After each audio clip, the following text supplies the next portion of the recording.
in Civil Engineering Department, Algebra Polytechnic, Ahmedabad. Today we discuss about subject Construction Quality Control and Monitoring, and the topic is Introduction to Construction Quality Control and Monitoring. The contents are Total Quality Management in Construction, Construction Quality Control Inspection Program, Statistical Quality Control and Monitoring, Quality Standard, Green Building. First, Total Quality management in construction. Total quality management एक ऐसी technique है जो हमारे business में वृद्धि लाती है, यानी कि जो ट्रेडिशनल वे में बिजनेस चल रहा है, ठीक है, तो वो तो अच्छा ही चल रहा है, मगर थोड़ी सी टेक्निक हम चेंज करके उसमें वृद्धि ला सकते हैं, अपना बिजनेस बढ़ा सकते हैं। टोटल क्वालिटी मैनेजमेंट उसका मतलब ही यही होता है कि हर एक चीज को अच्छी तरीके से मैनेज करके एक गोल पे हम ले जाते हैं और उसको एक एक्सेलेंट वे में रिप्रेजेंट करते हैं। उसको हम क्या बोलते हैं? Total quality management. यानी टोटल क्वालिटी मैनेजमेंट से हम यही सीखेंगे कि अच्छे से अच्छे बिजनेस कैसे बढ़ाया जाए। नेक्स्ट हम देखते हैं construction quality control inspection program. Inspection program क्यों जरूरी है? उससे पहले हम जानते हैं कि क्वालिटी कोई भी चीज की कैसे पता चलेगी? जब भी हम कोई मटेरियल हम यूज करेंगे तब हमें उसकी क्वालिटी के बारे में पता चलेगा। मगर जब बात कंस्ट्रक्शन की हो और लार्ज प्रोजेक्ट हो कंस्ट्रक्शन का, तब बनने के बाद हम उसकी क्वालिटी चेक नहीं कर सकते। अगर वो खराब आई, ठीक है, तो बहुत बड़ा नुकसान हो सकता है।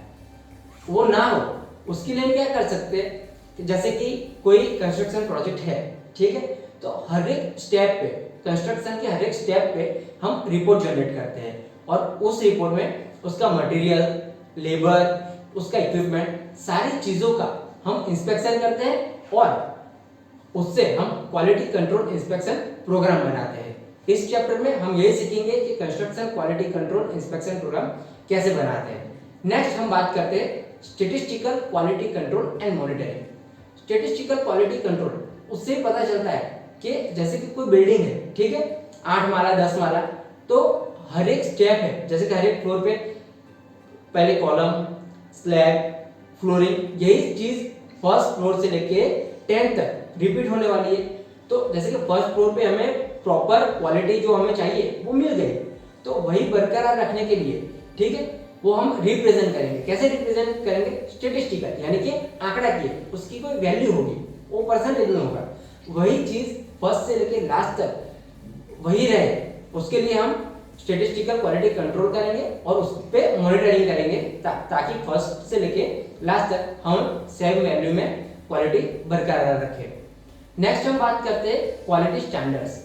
तो कोई भी चीज का स्टैंडर्ड ऐसे नहीं बनता, कोई बुक होती है या फिर कुछ रेफरेंसेस होते हैं जिससे हम कोई भी चीज का स्टैंडर्ड, उसकी क्वालिटी है, उसका स्टैंडर्ड डिफाइन करते हैं। तो हमारे कंस्ट्रक्शन में भी यही वही चीज है। नेशनल बिल्डिंग कोड का यूज करके हम उसकी क्वालिटी का जो स्टैंडर्ड है वो इम्प्रूव कर सकते हैं। तो इस चैप्टर में हम देखेंगे कि जो एनबीसी नेशनल बिल्डिंग कोड है वो हम कैसे यूज करेंगे, कैसे रिफर करेंगे और हमें उसमें कैसे यूज करना है कंस्ट्रक्शन में।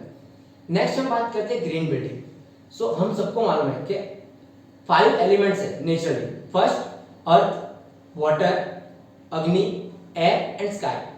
अर्थ का मतलब है पृथ्वी, वाटर यानी जल, अग्नि यानी एनर्जी, एयर वायु एंड स्काई यानी आकाश।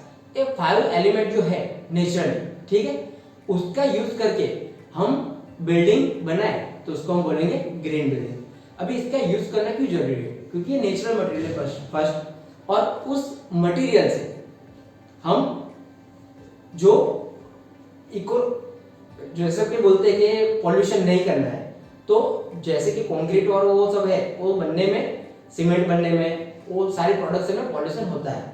तो ये नेचुरली जो मटेरियल है उसका यूज करके हम पॉल्यूशन भी कम कर सकते हैं, एनर्जी और वाटर कंजप्शन भी है वो कम कर सकते हैं। तो इस वीडियो में आपको CQCM यानी construction quality control and monitoring subject के बारे में पता चला कि कितने पोर्शन आने वाले हैं और किस पोर्शन में हम क्या सीखने वाले हैं। Thank you.